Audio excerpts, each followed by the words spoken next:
compartir la reunión de hoy, entonces, que la titulamos como Novedades en Ictericia Neonatal. Básicamente porque vamos a hablar de las últimas herramientas o recursos con los que podemos contar para el manejo de nuestros pacientes con ictericia, tanto en el diagnóstico como en algunas estrategias terapéuticas. Algunas novedades que han ido surgiendo desde el punto de vista tecnológico también en los últimos años que nos ayudan un poquitito al manejo.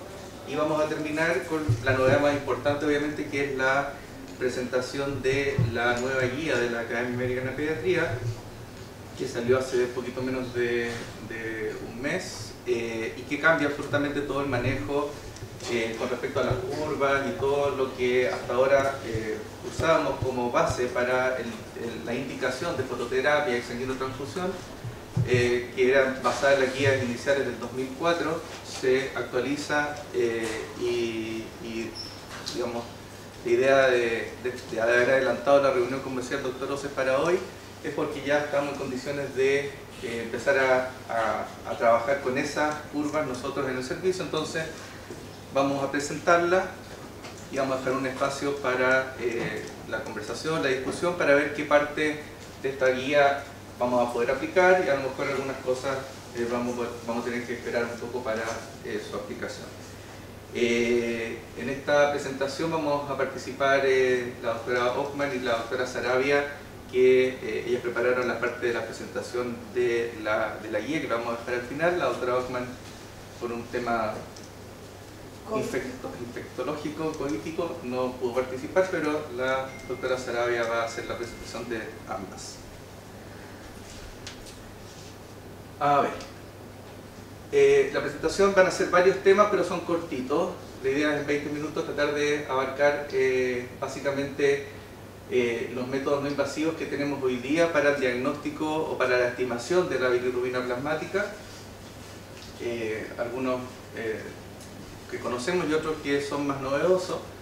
La ayuda que tenemos al alcance de la mano, básicamente con aplicaciones del celular para tomar decisiones de indicación de fototerapia. Algunas de estas ya están actualizadas a las nuevas normas, así que es un buen momento para aprender cómo se usan. Vamos a conversar algunas cosas o fijar algunos conceptos que tienen que ver con lo que habitualmente está en la discusión: ¿qué es mejor, si usar luz blanca o luz azul? ¿Qué es mejor, si usar tubos fluorescentes, focos LED? ¿Qué es mejor, si usar foto tradicional o la foto fría o fibra óptica? Vamos a conocer un sistema que es relativamente nuevo, parecido a lo que usamos en la calculadora de sepsis de la Kaiser, que tiene que ver con la probabilidad de que un paciente que tuvimos fototerapia rebote, qué riesgo tiene esa guagua de volver dentro de las primeras 72 horas posterior al alta a ingresar nuevamente a fototerapia. Y finalmente vamos a presentar, o la doctora Sarabia va a presentar la guía enfocada fundamentalmente a las cosas prácticas. La guía es bastante grande, vamos a enfocarlo a lo que es más aplicable para un servicio como el nuestro. Entonces vamos a partir un poco hablando sobre los métodos no invasivos que nos permiten estimar el nivel de bilirrubina que pueda tener nuestro recién nacido. Para eso una pequeña revisión de la historia. Ya desde 1847 Jacques Servieux hizo su descripción de que la ictericia progresa de cefálico a caudal, y fue en 1969 cuando Kramer publicó áreas específicas con una estimación específica de la bilirrubina plasmática que debería tener una guagua si la ictericia compromete determinados segmentos, que es el método de Kramer que conocemos y usamos hasta el día de hoy. Eso desde el punto de vista clínico, observacional, y estos acá son métodos complementarios que nos han permitido también acercarnos al diagnóstico con algunas ayudas tecnológicas o prácticas que nos permiten estimar un poquito más certeramente el nivel de bilirrubina plasmática. En el año 54 Gosset hizo su descripción su publicación de un icterómetro que era en base a colores con una tarjetita de distintos colores, y se comparaba visualmente si la bilirrubina tenía o la ictericia en el fondo tenía color similar a una determinada tarjeta, y de esa forma se estimaba el nivel de bilirrubina plasmática. Y el antepasado de nuestro bilirrubinómetro moderno que usamos hoy día fue creado ya en 1980 por Yamanouchi en el contexto de la fábrica fotográfica japonesa Minolta, que en el fondo es el abuelito de nuestro bilirrubinómetro actual. Bueno, básicamente los métodos que tenemos hoy día a la mano para poder estimar la bilirrubina, y vamos a analizar qué nivel de confiabilidad y de certeza tiene, son el bilirrubinómetro transcutáneo, que usamos en nuestro servicio, el que está más difundido en Chile en la mayoría de los servicios. También existe el Bilicare, que es muy similar, tiene las mismas características, la misma rendimiento, la diferencia es que se usa con un clip en el pabellón auricular.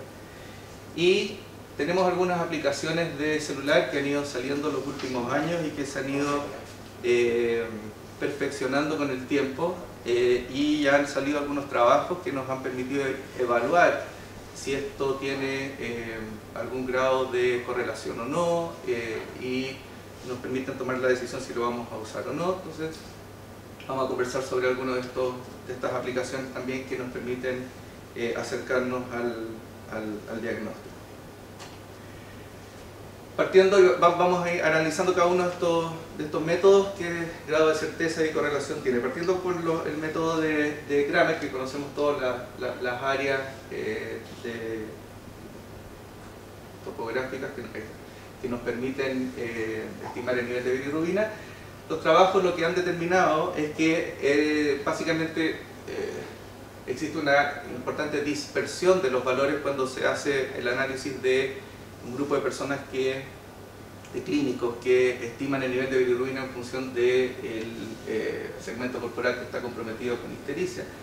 Y se ve que, por ejemplo, la dispersión en un Kramer 2 va desde valores estimados de bilirrubina de entre 4 y hasta 18, o sea, una dispersión súper importante en guaguas que tenían clínicamente un Kramer 2. Y lo otro que tiene este método es que, aparte de haber una gran dispersión, tiene una importante sobreposición de valores, es decir, una bilirrubina plasmática real de 10 es estimada por clínicos como Kramer 1, como Kramer 2 y como Kramer 3. Entonces tampoco es muy certero de ese punto de vista. Lo único que permite este método en realidad es lo que aparece acá, cuando sea una guagua que tiene una ictericia que compromete de rodillas hacia abajo, o sea un Kramer 4 o 5, ningún clínico estima una bilirrubina menor de 13, o sea, eso sí podemos decir, que una guagua que tiene de las rodillas hacia abajo tiene una bilirrubina, o sea, tiene una ictericia de las rodillas hacia abajo, tiene una bilirrubina por lo menos de 13 hacia arriba. Eso es lo único con cierta certeza que podemos decir de este método. El análisis ahora de los bilirrubinómetros transcutáneos permiten estimar en forma relativamente confiable la bilirrubina total mediante este método que es no invasivo. Es más preciso que el método de Kramer, vamos a ver por qué. El rango de confiabilidad está fundamentalmente entre los 5 y los 15, después vamos a ver algunos gráficos que nos hablan de la dispersión en los extremos, y se pierde confiabilidad en las pieles más oscuras, y ahí es donde estamos en problema con nuestros pacientes haitianos sobre todo. Estos son los trabajos que ven la confiabilidad, no todo porque no tengo que mirar la confiabilidad del método se ve en el fondo con estos gráficos que demuestran que existe una correlación lineal entre la estimación de bilirrubina que hace el bilirrubinómetro y la bilirrubina plasmática. Y si se fijan, en todos existe una correlación bastante lineal. Sin embargo, en valores más extremos, sobre todo sobre los 15 y bajo los 5, se empiezan a disparar y empiezan a haber valores que son un poquito más dispersos. El análisis estadístico que permite correlacionar estas variables para ver si son efectivamente lineales o no se llama índice de Pearson. Y el índice de Pearson, cuando es cercano a 1, es una variable muy, digamos, directamente relacionada con una correlación muy lineal. Mientras más cercano a 1 es un buen método que nos permite una buena correlación. Y los estudios han demostrado que el bilirrubinámetro transcutáneo tiene un índice de Pearson de 0,8, 0,9, bastante cercano al 1. Por lo tanto, es un buen método, sobre todo en esos rangos de bilirrubina entre 5 y 15. Sobre las aplicaciones de celulares, está el Bilicam y el Biliscan, que son bastante similares, que ya llevan varios años. El Biliscan era posible descargar en iPhone y en Android, lo sacaron el último año, no tengo muy claro por qué no está disponible ahora para bajar. La gente que lo tenemos bajado adelante lo podemos seguir usando. Y el último que ha aparecido es Picturus, que está solamente disponible en Android, que tiene es más moderno y tiene un sistema un poquito distinto. Les voy a explicar cómo funciona. Este es un video que grabé yo con el Biliscan. El Biliscan te hace imprimir una tarjetita que viene con la misma aplicación, la imprime uno en la casa. Esa tarjeta tiene un agujero al centro que permite comparar los colores de la tarjeta con el de la piel, y la aplicación mediante un algoritmo hace la comparación de colores y aplica una fórmula para dar un determinado valor, que en este caso fue bastante cercano a la bilirrubina real que tenía el paciente. Esa es la forma como opera esa aplicación. Este es Picturus, que es una aplicación un poco distinta, en el sentido de que este es el video oficial que viene en la página web. Este sistema es de pago y mandan una tarjetita hecha por ellos, no la imprime uno. Ese sistema, que es bastante más confiable que uno imprime, porque si no depende de la tinta de cada uno. Funciona similar en términos de que deja un orificio al centro donde se compara el color de la piel con la tarjeta de multicolores de la aplicación, y da finalmente, pide poner los datos del paciente y da finalmente un valor de bilirrubina, que en el video está puesto en microgramos por litro, pero se puede seleccionar que sea también en miligramos por decilitros, como lo usamos en nuestro país. Así que esas son las dos aplicaciones que podemos tener disponibles para poder intentar hacer una aproximación sin un bilirrubinámetro, que obviamente es mucho más caro y está en medios hospitalarios. En cambio, esto se puede usar incluso la idea es que lo usen incluso los pacientes en la casa y puedan informar al centro de salud, a su médico, en forma a distancia de los valores. Así se creó, esa es la finalidad de estas aplicaciones. Estos son algunos trabajos que han intentado evaluar el grado de confiabilidad de estos métodos, y en realidad lo que hay, existe igual una cierta correlación lineal, pero nada que ver, como veíamos con respecto a los gráficos del bilirrubinámetro transcutáneo.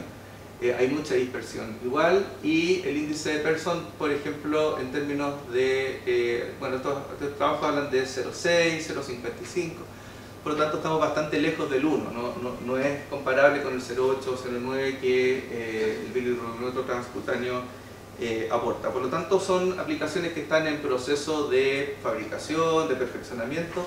No estamos todavía en condiciones de poder aplicarlas y darle un valor clínico, pero yo creo que es el futuro, y en algún minuto esto se va a ir perfeccionando cada vez más. Con respecto a aplicaciones que tenemos para poder decidir si un paciente tiene indicación o no de fototerapia o de exsanguinotransfusión, hay varias. Uno puede buscar en el Google Play, en Apple Store, hay varias. En este último mes, las últimas semanas, algunas se han apurado en actualizar sus curvas, porque en el fondo estaban todas obviamente calibradas con las curvas del 2004.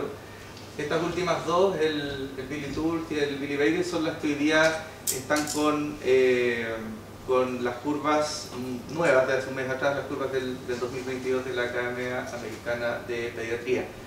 Si lo quieren bajar, este les va a salir sus buenas lucas. Antes costaba cercano a 3.000, 4.000, hoy día subió a más del doble, probablemente por la actualización, se aprovecharon de ese evento y sale un poco más caro bajarla. El Billy Baby está disponible en forma gratuita, pero con harta propaganda. Yo la tengo bajada y es bastante desagradable porque uno intenta poner los valores y le tiran entre medio propaganda y se demora un poco más el proceso. Son métodos bastante simples, con esto no tenemos que ir a las curvas cada vez que uno tiene un paciente y funcionan bastante bien. Les voy a mostrar un ejemplo de cómo funciona el Billy Baby.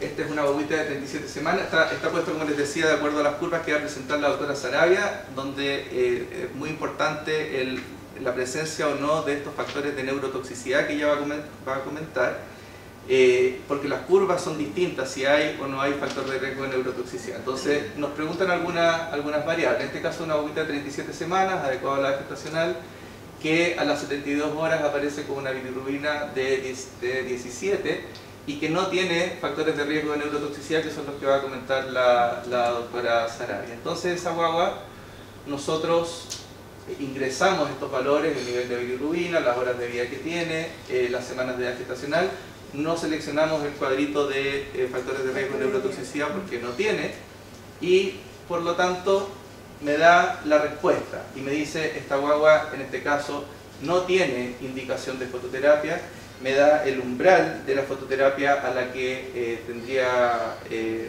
con el que tendría que ingresar y 18 y algo, ¿sí?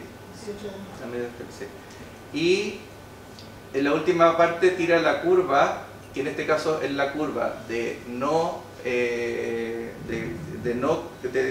pacientes que no tienen factores de riesgo de neurotoxicidad, y pone el puntito en el nivel de bilirrubina y está debajo de la curva verde, que es la curva para 37 semanas. Por lo tanto, es bastante rápido, simple, y también visualmente uno lo deja bastante claro de cuán lejos o cerca estamos del nivel de corte del umbral de fototerapia para ese paciente en esos días de vida con esos factores de riesgo.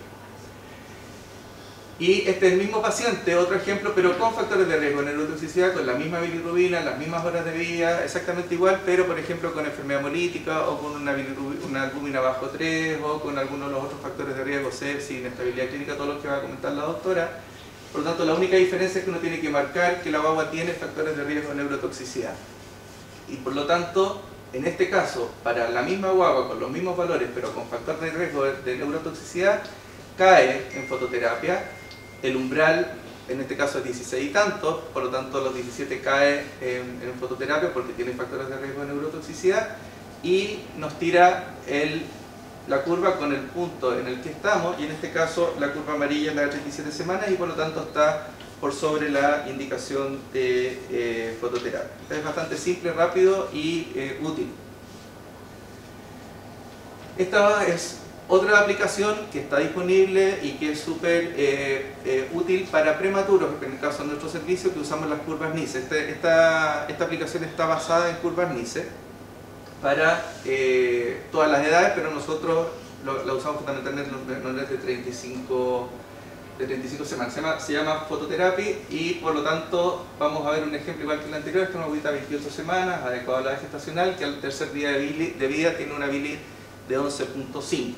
Entonces, igual que en el caso anterior, uno tiene que ingresar los valores que nos pide respecto a la condición de edad gestacional, de bilirrubina y de días de vida que tiene. Uno lo ingresa y la aplicación nos dice, nos tira directamente la curva NICE para 28 semanas, en este caso, o sea, de todas las edades, nos da la específica a nuestro paciente y nos pone el puntito, que en este caso la guagua dice que le corresponde fototerapia porque está sobre el nivel de indicación. Es bastante rápido, simple, y como les digo, claro, si uno tiene las curvas escaneadas y las tiene en el celular, también es rápido, pero si uno tiene que ir a buscarlas al libro y todo, es mucho más cómodo tener esta aplicación y usarlo en forma inmediata. Algunos conceptos básicos que la mayoría conocemos, que tienen que ver con que hoy día se considera mejor, digamos, la diferencia entre la luz blanca y la luz azul. Es conocido, ¿no es cierto?, que la absorción de la bilirrubina óptima es cercana a los 450 nanómetros y eso se da en longitudes de onda dentro del espectro de los azules, que va entre los 430 y los 480 nanómetros. Por lo tanto, si bien la luz blanca, ustedes saben que la luz blanca son todos los colores, por lo tanto va entre los 380 y los 700, la luz blanca incluye los 450 nanómetros entre medio.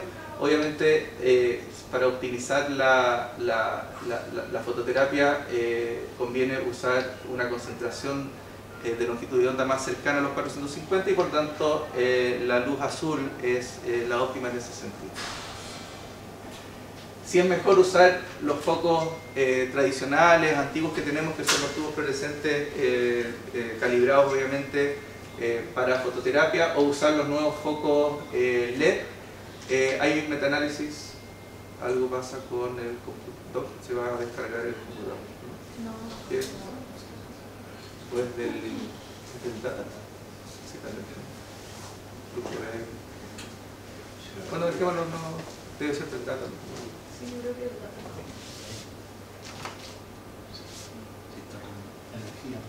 Sí, estamos en esta posición. Houston, ahí. Hay un metaanálisis del Cochrane que nos permite ver que no hay diferencias significativas entre usar focos LED y usar focos o tubos fluorescentes tradicionales. Todas las variables, la tasa de disminución de la bilirrubina, las horas de fototerapia requeridas, la necesidad de llegar a hexaquinotransfusión, complicaciones como que se nos enfríen, se nos calienten las guaguas, están todas pasando por el serio y por lo tanto no hay diferencia significativa entre usar uno u otro, a pesar de que a nosotros en la práctica diaria nos da la impresión subjetiva de que los focos LED funcionan un poco mejor o que los guaguas andan más rápido, pero por lo menos desde el punto de vista objetivo y analizando la evidencia no hay diferencia significativa. Y este es el análisis de si es útil o no la fibra óptica, esta bilirrubina, esta fototerapia fría, que el nombre comercial más conocido es Biliblanque, pero hay otras marcas también. También se llama, o le llaman manta de fototerapia, porque se puede usar abrigando o cubriendo, enrollando a la guaguita, o también se llama colchón de fototerapia si uno lo usa como un colchón debajo de la cuna. Es un sistema bastante útil para las ¿cómo se llaman? Estas empresas que hacen fototerapia domiciliaria, por ejemplo. Pero analizando la efectividad de este método se ve que en el metaanálisis, que no se alcanza a ver bien, pero todo lo que está hacia la derecha del cero es hacia la fototerapia convencional versus la fototerapia con fibra óptica. Por lo tanto, los beneficios respecto a la disminución significativa de la bilirrubina apoyan a que es mejor la fototerapia tradicional versus el uso de estos sistemas de fototerapia fría. La única utilidad que tendría un método como este hoy día, ya que no es mejor que el otro, que el que conocemos tradicionalmente, es el uso combinado para las fototerapias intensivas. Y en ese sentido, a lo mejor también dentro de las brechas que tenemos como servicio, a lo mejor sería bueno conseguir uno de estos aparatos porque nos sirve para poder usar fototerapia por ambos lados, o sea, usar un colchón de fototerapia por abajo y poner foto doble o triple, lo que uno quiera, por arriba. Entonces, la utilidad hoy día de este sistema sería solamente para optimizar las fototerapias intensivas en pacientes que están al borde de la hexaquinotransfusión, etc. Pero no es mejor que el uso de la fototerapia como conocemos tradicionalmente. Y lo último que quiero hablar es de esta calculadora de rebote, que es este método que es similar, como les decía, a la calculadora de sepsis de la Kaiser. Uno pone algunos parámetros y nos dice qué riesgo tiene nuestra guaguita de rebotar y de caer nuevamente a fototerapia. Esto fue publicado en 2017 por Chang en el Pediatrics. Les voy a contar cómo funciona, pero no, digamos, solamente para que se entienda por qué hay que poner determinados valores en la calculadora. Esto se hizo un estudio retrospectivo de 7.000 niños de 35 semanas hacia arriba y consideraron rebote cuando la guagua ingresaba después de hasta 72 horas de suspendida la fototerapia. Se basa en un cálculo que calcula un score en base a una ecuación. La ecuación se la voy a explicar, pero obviamente no es que la vayamos a usar nosotros.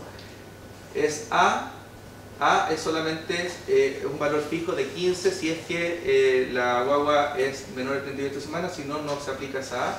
Menos 7 por B, y B son los días de vida al inicio de la fototerapia. Menos 4 por C, y C es la diferencia entre el umbral de indicación de foto y la bilirrubina que tenía en ese momento, más 50. Esa es la fórmula que ellos llegaron para poder determinar. Y por lo tanto, si vemos un ejemplo, una guaguita de 37 semanas que inició fototerapia a los 2 días y medio y en ese momento tenía una bili de 16 y se suspendió la fototerapia al cuarto día con una bili de 11, entonces el umbral del cuarto día para fototerapia es 17 y ahí se hace la diferencia. Si uno aplica la fórmula poniendo esos valores en la fórmula, nos da un score de 23.5. Y después la segunda parte, y esto lo hace automático, todo esto lo hace automático la calculadora, digamos, en la aplicación. Le estoy explicando nomás cómo funciona. Este score lo meten en esta curva y los 23.5 corresponde a un porcentaje de rebote del 5%. Por lo tanto, lo que hace esto es ingresando las variables que están en rojo ahí, da finalmente un valor de probabilidad de rebote. Y después simplificaron esto, los mismos autores publicaron en 2019 otro trabajo donde en vez de 4 son 3 las variables que incluyen. En definitiva, se llega a esta calculadora. Este es el link, yo se lo voy a mandar después al final de la aplicación. Con eso uno ingresa a esta página y tiene que ingresar las mismas variables que veíamos en la ecuación. Entonces, en este caso, uno tiene que chequear o no ahí, poner el check si es que tiene o no 38 semanas, si es menor de 38 semanas. Si el cálculo lo voy a poner en horas de vida o en días de vida, en este caso es el mismo ejemplo que yo les puse en la ecuación, lo puse en la calculadora para ver si salía lo mismo. Entonces esta guagua tiene 2.5 días de vida, el umbral de fototerapia de 17 y la guagua tenía una bili de 11. Y en este caso automáticamente tira que el score es 23.5 y que la probabilidad de rebote es el 5%. Entonces es bastante simple, rápido. Tenemos dificultad nosotros en el servicio por el internet porque esto requiere estar en línea, así que puede que esa parte nos complique un poco en algunos sectores de nuestro servicio que no tiene buen wifi, pero en el fondo es muy útil y práctico. Lo que no está muy estandarizado es con qué porcentaje efectivamente se puede considerar de alto riesgo.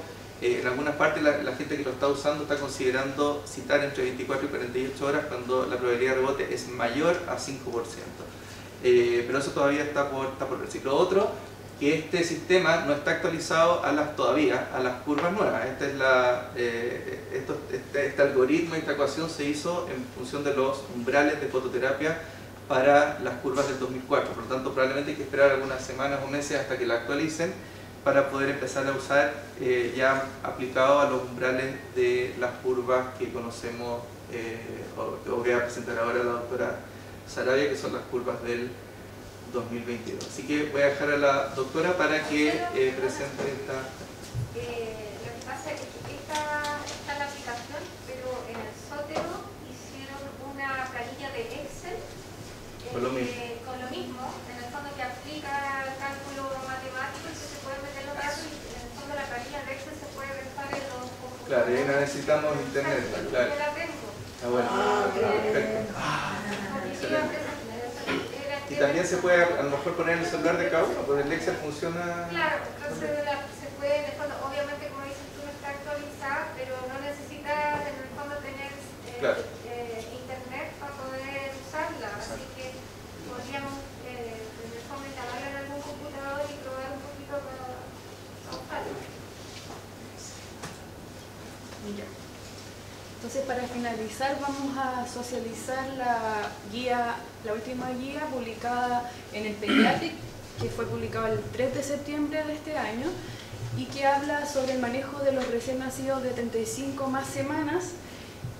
Esta guía, como decía el doctor, se hizo una actualización de los datos publicados en el 2004, que posteriormente se hizo un comentario aclaratorio en 2009 y se realizó a través de un comité de expertos que incluía neonatólogos, pediatras que trabajan en el hospital, pediatras ambulatorios, matronas, asesores de lactancia materna, y estudiaron las nuevas evidencias científicas en relación a este tema que estaban publicadas entre el 2014 y el 2022. Luego de analizar la literatura, desarrollaron esta guía que tiene 5 partes, una parte que habla sobre prevención, diagnóstico, tratamiento, seguimiento y protocolos locales hospitalarios, finalmente elaborando 25 recomendaciones, de las cuales nosotros nos vamos a referir las que tienen alguna utilidad dentro de nuestro contexto clínico en esta unidad. Bueno, para partir, la primera parte habla sobre la prevención de la hiperbilirrubinemia en relación a los factores de riesgo de enfermedad hemolítica isoinmune. Y en este algoritmo vemos que al enfrentarse a un recién nacido, lo primero que tenemos que evaluar si es que la madre tiene tomado los anticuerpos antiglóbulos rojos. Si esta madre no los tiene tomados o si los tiene tomados y son positivos, hay que tomarle el CUMS directo al recién nacido y el grupo IRH para evaluar si tiene riesgo de enfermedad hemolítica autoinmune. Si el paciente tiene este CUMS directo positivo, hay que descartar que esto no sea secundario a otras causas que podrían en el fondo no estar relacionadas con la enfermedad hemolítica, que son, por ejemplo, que la madre haya recibido la inmunoglobulina RH durante el embarazo, que la madre, por ejemplo, previo a haberse puesto a esta vacuna haya tenido anticuerpos negativos. Y cuando ya descartamos que esto haya sido por esta razón, nos vamos en el fondo ya a un paciente que tiene riesgo de hiperbilirrubinemia por enfermedad hemolítica, y ahí nos entramos ya a estudiarlo, tomarle la bilirrubina, y según después vamos a ver la frecuencia en la cual se van a ir tomando los exámenes de seguimiento y el manejo que va a tener. Pero en este punto a mí me gustaría hacer hincapié en que dice tan pronto como sea posible. O sea, si a nosotros cuando nos llega el paciente la ATI tiene el antecedente de anticuerpos positivos en la madre, tiene que ser tomado tan pronto como sea posible, no esperar 12 horas al otro día para tomar. Esto también es importante porque el comentario aclaratorio del 2009 tenía que ver con que había confusión entre los factores de riesgo de hiperbilirrubinemia versus factores de riesgo de neurotoxicidad.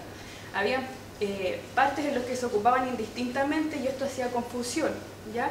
Entonces esto es importante porque vamos a tener un paciente que vamos a tener que hacer un seguimiento más cercano, pero no son factores de riesgo de neurotoxicidad, ¿ya? Y eso es importante aclararlo porque va a definir qué curva vamos a utilizar y qué corte vamos a utilizar.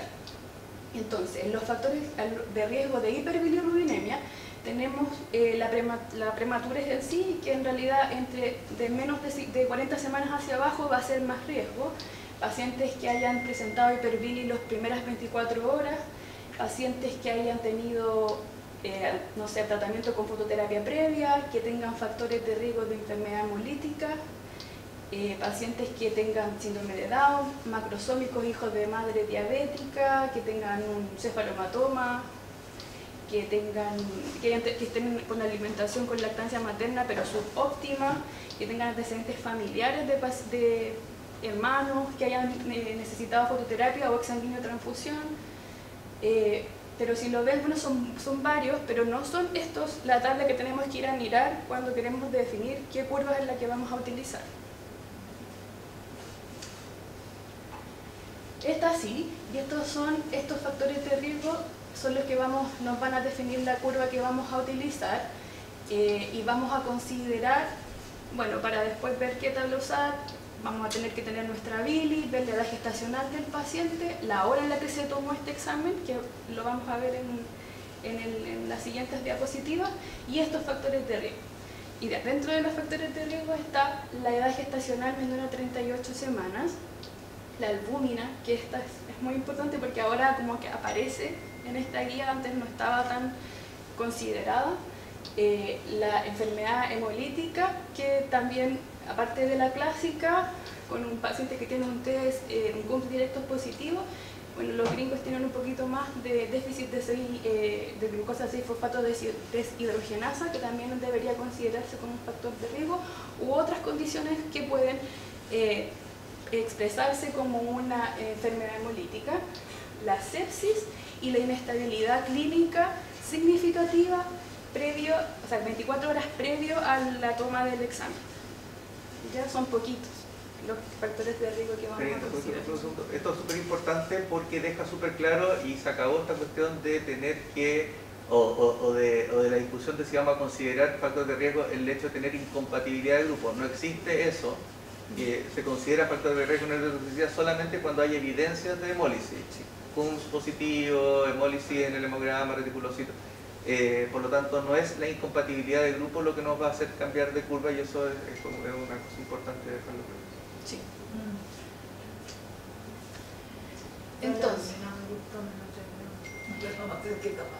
Entonces, cuando tenemos un paciente, tenemos que reconocer estos factores, evaluar, tomar bilis sérica o transcutánea. Esto igual ya estaba desde antes, que la idea es que un paciente que nace antes del alta se vaya con al menos una bilis transcutánea tomada entre las 24 y 48 horas. Hay que evaluar si es que tiene exámenes seriados tomados, cómo es la velocidad en la cual se va incrementando o no incrementando la bilirrubina, porque también, por ejemplo, si aumentara más de 0,3 miligramos por decilitro por hora las primeras 24 horas o más de 0,2 miligramos por decilitro por hora las siguientes 24 horas, también es algo que tenemos que ponerle ojo porque puede ser sugerente de hemólisis, ya que eso tampoco lo hacen quizás tan seguido. También acá sugiere la capnometría, que no está tan disponible para nosotros, pero igual es importante saberlo. Y acá menciona que cuando ya tenemos más de 6 horas con un paciente que va con valores en descenso de bilirrubina, lo más probable es que no requiera hacer tantos controles seriados a posteriori.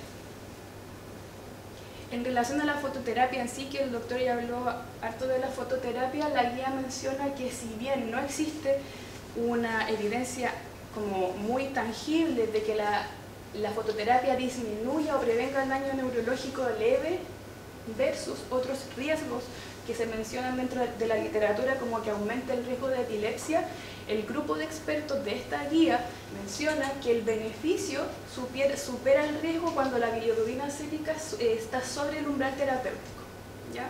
Así que si bien esto no está tan definido, esto es lo más importante.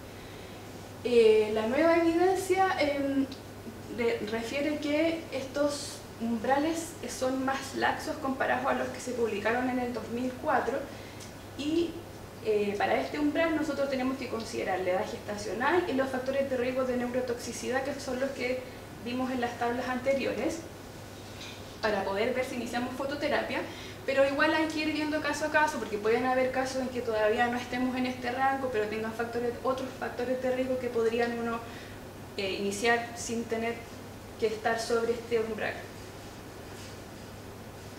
Esta es la tabla de fototerapia, de indicación de fototerapia en pacientes que no tienen factores de riesgo de neurotoxicidad. Como vemos acá en este eje, tenemos los niveles de bilirrubina que están en miligramos por decilitro, que es nuestra unidad que tenemos acá en este laboratorio. En el eje X tenemos la edad, que va en horas inicialmente, después en días, y las distintas edades gestacionales desde los 35 a mayores de 40, que van en distintos colores y van alternando entre punteado y continuo para facilitar la visualización de la tabla. Entonces acá nosotros buscamos, vemos dónde está el corte, y cuando nosotros comparamos estas tablas con las que utilizábamos anteriormente, nos damos cuenta que a veces la diferencia ya está, no sé, 1 o 2 puntos. Entonces es un cambio importante esta guía para la práctica clínica. Y son un par de puntos más conservadores. O sea, claro, más laxos, no más estrictos que los anteriores. Esta tabla es la que sí tiene factores de riesgo de neurotoxicidad. También en el eje Y tenemos los valores de bilirrubina, acá la edad en horas, y los distintos colores son en relación a la edad gestacional del paciente. Entonces por eso es tan importante tener claro cuáles son los factores de riesgo de neurotoxicidad, porque nos va a permitir saber cuál es la curva que vamos a utilizar. En relación a la monitorización de la fototerapia, como a grandes rasgos debiese controlarse a las 12 horas del inicio de fototerapia, pero hay otras condiciones del paciente que a veces van a requerir, por ejemplo, que se haga más seguido, cada 2 horas, cada 4 horas. Va a depender entonces esto de la edad gestacional, de los factores de riesgo de neurotoxicidad, de los niveles de bilirrubina y de la velocidad en que va avanzando la curva. La bilitranscutánea no se recomienda, como ya sabemos desde antes, en pacientes que están recibiendo fototerapia. Y acá menciona que, bueno, acá en esta guía habla bastante de la fototerapia domiciliaria, que nosotros no la colocamos porque en realidad no lo podemos aplicar. Y habla que el seguimiento también debe realizarse con bilisérica, no con bilitranscutánea. En cuanto al estudio, un paciente que ya tiene hiperbilirubinemia y que ya le vamos a dejar fototerapia, hay que pedirle hematocrito, hemograma, en búsqueda de anemia y en el fondo viendo signos indirectos de hemólisis, evaluar si la madre tiene anticuerpos positivos, evaluar si el paciente tiene CUMS positivo, el grupo de RH del paciente, y acá nosotros no vemos tanto, pero en la guía mencionan bastante el tema de que si nos queda la duda, por ejemplo, un paciente que está con fototerapia y a pesar de estar como bien aplicado el tratamiento, el paciente sigue aumentando la bilirrubina, sospechar o evaluar si tiene factores genéticos, de raza o de hereditarios de déficit de glucosa 6-fosfato deshidrogenasa. ¿Cuándo suspenderlo? Y eso también lo podemos poner en la práctica en nuestra unidad. Acá mencionan que podemos suspender la fototerapia cuando nuestro paciente presenta un nivel de bilirrubina que está de 2 o más bajo el umbral terapéutico para a esa hora en la cual se tomó ese examen. Ya no es necesario tomar 2 exámenes que vayan a la baja, 2 exámenes bajo el umbral. Bastaría con uno que se encuentre a 2 o más de la distancia del umbral de corte para fototerapia de este paciente. Entonces ahí en el fondo ahorraríamos un control más en nuestro paciente. Siempre igual, como la aplicación que el doctor mostró, evaluar el riesgo de rebote. Y dentro de la hiperbilirubinemia de rebote se define como la bilirrubina sérica que llega al umbral terapéutico entre las 72 y 26 horas posterior a suspender la fototerapia.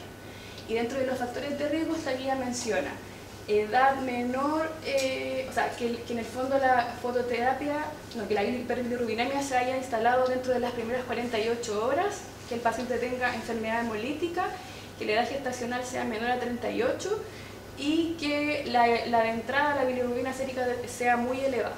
Esos son como los factores que nosotros podemos considerar para ver a qué pacientes vamos a seguir más estrechamente posterior al cese de la fototerapia. Ya, entonces el seguimiento va a depender de los factores de riesgo, del riesgo de rebote de hiperbil y los factores de riesgo de neurotoxicidad.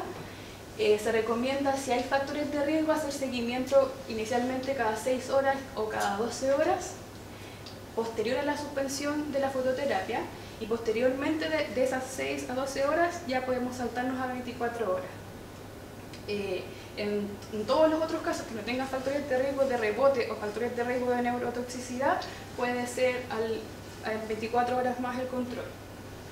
Y en los pacientes que ya hayan finalizado la fototerapia más de 24 horas, ese seguimiento podría hacerse con bilitranscutánea, porque en el fondo ya pasaron más de 24 horas desde que se suspendió la foto. Esta parte, también mencionada en la guía, habla de cuándo escalar en la terapia con el objetivo de no llegar a la exsanguiniotransfusión. Y para eso, el umbral de corte que utiliza para nosotros, en el fondo, tomar una conducta es cuando nuestro nivel de bilirrubina está a 2 puntos o 2 miligramos por decilitro bajo el umbral de exsanguiniotransfusión, que son tablas que también aparecen en la guía. ¿Ya? Entonces esto se considera una emergencia médica y por lo tanto dentro del algoritmo, después lo vamos a ver, hay que evaluar en qué setting estamos. Si por ejemplo el médico está en un lugar que no cuenta con UCI neonatal, tienen que movilizar la red para poder trasladar a este paciente a un lugar donde le puedan realizar exsanguiniotransfusión en el caso de que la fototerapia intensiva no dé resultado. Entonces eso también hace refuerzo en la guía. Y en estos casos, aparte de la bili que le vamos a medir, la idea es pedirle hemograma, albúmina, que después vamos a ver que también consideran una relación entre la albúmina y la bili para los pacientes que tienen que en el fondo tienen riesgo de exsanguiniotransfusión, perfil bioquímico, grupo IRH. Si es que estamos en un lugar que no tiene UCI neonatal, la idea es que ya empecemos, mientras se concreta el traslado, a administrar hidratación endovenosa y la fototerapia intensiva desde que estamos en esta situación de 2 puntos cercanos al umbral de corte de exsanguiniotransfusión. Y en estos pacientes que estamos muy al límite, el control es mucho más seguido. 2 horas es lo que recomienda la guía, cada 2 horas. Este es el algoritmo, que es más o menos lo mismo que les mencioné, pero en formato algoritmo. Entonces tenemos al paciente que está cercano a este umbral de exsanguiniotransfusión a 2 puntos. Tenemos que ver si tenemos disponible UCI neonatal, si no, trasladar al paciente. Y mientras lo trasladamos, como les decía, iniciar la hidratación endovenosa y la fototerapia intensiva. Si el paciente presentara signos de encefalopatía moderada a severa, se debe iniciar inmediatamente exsanguiniotransfusión. O obviamente si el valor está ya en el rango de exsanguiniotransfusión. Si el paciente, porque esto está pensado en que, por ejemplo, ya tenemos un valor inicial, lo repetimos y nos caemos en estas categorías. Si es que ya se controla y está en riesgo, pero no tiene indicación de exsanguiniotransfusión de forma inmediata, hacemos la fototerapia intensiva y otras cosas más que vamos a ver después. O si no, que por ejemplo ya salimos del riesgo, continuamos con la fototerapia habitual. Dentro de la escalar terapia está la inmunoglobulina, que en cuanto a los valores es similar a lo que se conocía de antes, lo mismo, 0,5 a 1 gramo por kilo, es que se debe pasar en 2 horas, pudiendo hacer una repetición en 12 horas. Acá menciona que existe como un riesgo de enterocolitis necrotizante, pero que no es categórico, ¿ya? Así que el beneficio de su uso sí se sigue recomendando. Y la exsanguiniotransfusión de urgencia, que es de entrada a los pacientes que tienen signos clínicos de encefalopatía moderada severa, o en caso de que esté sobre el umbral según las tablas que aparecen acá. Es importante la albúmina no solamente como factor de riesgo de neurotoxicidad, sino también como una relación que se puede sacar entre la bili y la albúmina para definir, no solamente por las tablas, sino también por este método, los pacientes que requieren exsanguiniotransfusión, y los valores van a depender de la edad gestacional y los factores de riesgo.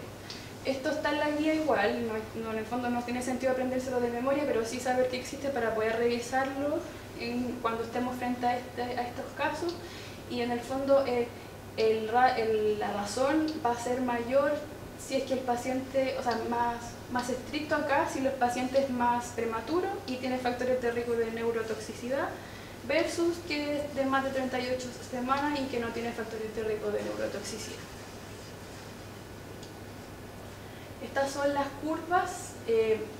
La curva de exsanguiniotransfusión sin factores de riesgo de neurotoxicidad. Lo mismo acá, los valores de bili, las horas del recién nacido y los distintos colores según la edad gestacional. Y esta es con uno o más factores de riesgo de neurotoxicidad. En relación al seguimiento, acá también es algo novedoso que no se había implementado antes. Considera la frecuencia del seguimiento según cuán cerca se está del umbral de fototerapia cuando estamos controlando a nuestro paciente y estamos a punto de definir si le vamos a suspender la fototerapia o no. Entonces, si el paciente tiene una diferencia entre 0,1 y 1,9 miligramos por decilitro de su bilirrubina en ese momento versus la bilirrubina con la cual entraría foto, vamos a tener que ir a mirar si el paciente tiene menos de 24 horas o más de 24 horas para definir si, por ejemplo, le seguimos dando fototerapia y lo controlamos después, o podemos suspenderla, hacerle un seguimiento estrecho, pero suspenderle la fototerapia. Entonces esto tampoco es como tan bueno quizás aprenderse de memoria, pero también saber que existe y tenerlo a mano cuando queremos definir cuándo vamos a controlar a nuestro paciente. Y si nos damos cuenta hacia abajo, en el fondo, entre más cercano esté al corte de fototerapia, más estrecho va a ser el seguimiento de este paciente. Eso. Sí, la última curva no tiene que ver con el rebote post-fototerapia, sino que son los pacientes que no han estado en fototerapia y que en puerperio lo estás dando de alta. Entonces, de acuerdo a eso, a ese rango de a cuánto lejos está del umbral, es cuando lo tendrías que citar a control. Pero no son huevos que han estado en foto. Sí. Entonces la idea de a partir de esto es poder ver qué opinan, si es que les parece que hay algo que se puede implementar desde ya en la unidad, y que podamos nosotros poner en práctica en los turnos. La aplicación de las tablas. Las tablas, sí. Bueno, la aplicación de las tablas en la UNAM ya las pidió en colores y todo, son contables, así que ya están puestas en el Moreno colaboradores. Yo tengo otro comentario porque sí, claro, por supuesto la aplicación de las tablas, pero de lo que presentaron ahora me llama la atención eso del seguimiento a las 2 horas. Nosotros siempre que aplicamos foto intensiva tomamos un control, pero habitualmente 4 o 6 horas y ahí recién uno empieza a ver las respuestas. Entonces no sé qué opinan. Claro, esas son las cosas que hay que ver con más hilar fino. A lo mejor no es el momento acá, a lo mejor verlo en instancias más. Pero la guía es una guía súper, está hecha como para instituciones incluso donde hay médicos generales, o que no hay posibilidad, como decía la Karina, y hay que trasladar, para seguir otra persona no el módulo unidad hay que trasladar. Entonces, por ejemplo, dice, en alguna parte no lo dijo la Karina porque depuramos harto porque es súper larga, pero en alguna parte dice, si salía la directa sobre uno, comuníquese con un experto, o sea, cosas claramente que no son para nosotros. Entonces, en la práctica, yo creo que esas cosas como el seguimiento a las 2 horas y todo, tenemos que revisarla y armar una guía un poquito más aplicable a la realidad nuestra, que estamos con el exsanguino al lado, la UCI al lado, entonces no es necesario andar pinchando cada 2 horas para tomar la decisión. Me llama la atención esto que dice cuando está por sobre el umbral inmediatamente exsanguíneo. Sí, ese mismo dice inmediatamente exsanguíneo. Ahora se supone que es más relajada, por eso puede ser que en el fondo, claro, se parte como con esta alarma previamente como para intensificar la terapia y evitar llegar al exsanguíneo Claro, que transfusión. muchas veces nos llegan niños con BILI muy alta de ambulatorio y muchas veces son incluso hipoalimentaciones, o sea, no por anemia hemolítica ni nada, Claro. y uno la maneja y en 4 o 6 horas va. Eso es realmente a la hemolítica que vemos del nacimiento. Para tratar una punto de la política, ¿no consideraría entonces que nosotros tenemos negativos en caso de compatibilidad de querer no ser molistas?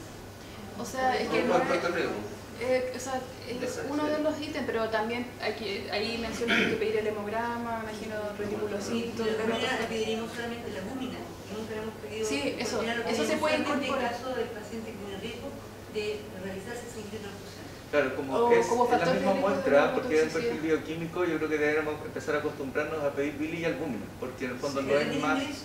Es que es un factor de riesgo de neurotoxicidad, Claro. entonces en el fondo si está menor a 3, vamos a tener que cambiarnos de curva. Entonces yo creo que debería tomarse desde ahora, desde el ingreso. Sí. ¿Es la misma muestra? Yo creo que es súper útil, porque además te clarifica el tema de los controles, porque de repente yo hago de 8 controles. Claro, pero basta una, o sea, la albúmina no va a cambiar, entonces basta que una le tomemos y los controles posteriores ya tienen alguna me previa. refiero a estas tablas de recomendación sí. de control y todo, yo lo encuentro súper bueno. Lo que pasa es que también hay que valorar de que estas tablas, o sea, esto está hecho en el fondo para el contexto gringo. Y el contexto gringo es que tienen una diversidad de raza y poblaciones distintas, qué sé yo. ¿Tú no? Y tienen, sí, pero no tanto como ellos. Sí, pero que tenemos más negritos. ¿Cachai? Entonces, Hay dos nomás blancos. y además otros sistemas hospitalarios. Hay otros países donde el sistema hospitalario, por ejemplo, la boba se queda un solo día en el hospital y después se va a la casa. Entonces Entonces, tanto por una cosa como, por ejemplo, ellos siempre hablan de déficit de glucosa 6, fosfato deshidrogenasa. Y les quiero preguntar, ¿cuántos de esas enfermedades diagnosticados? No sabemos, ¿no? Que hay un tema de conocimiento. No sé. Ya, pero así, pero en concreto, en los últimos 20 años, ¿cuántos han visto? Y que uno de los grupos de riesgo de esa enfermedad son los afroamericanos, que a lo mejor en algún momento vamos a empezar a tener más. Claro, pero en el fondo, a lo que voy es que en el fondo, por eso también lo que se dice, que esto finalmente hay que adaptarlo a nuestra realidad.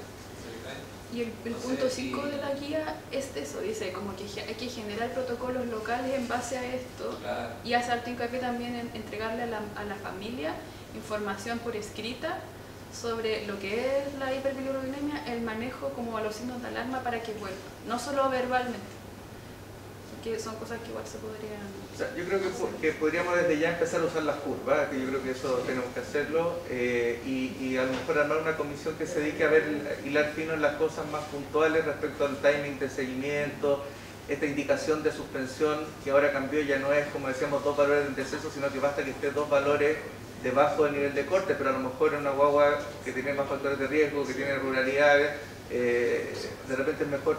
No sé, yo creo que es algo que tenemos que como servicio, no necesariamente así de la letra seguir la realidad local, ajustarla. Le mandé al chat, acá no van a tener todo internet, pero le mandé las curvas con y sin factores de riesgo para el sanguíneo y para foto, y le mandé el link y esta tablita de cuándo seguir y el link para la calculadora de riesgo, así que lo van a tener todo en el celular. Eso. Súper bueno. Bueno.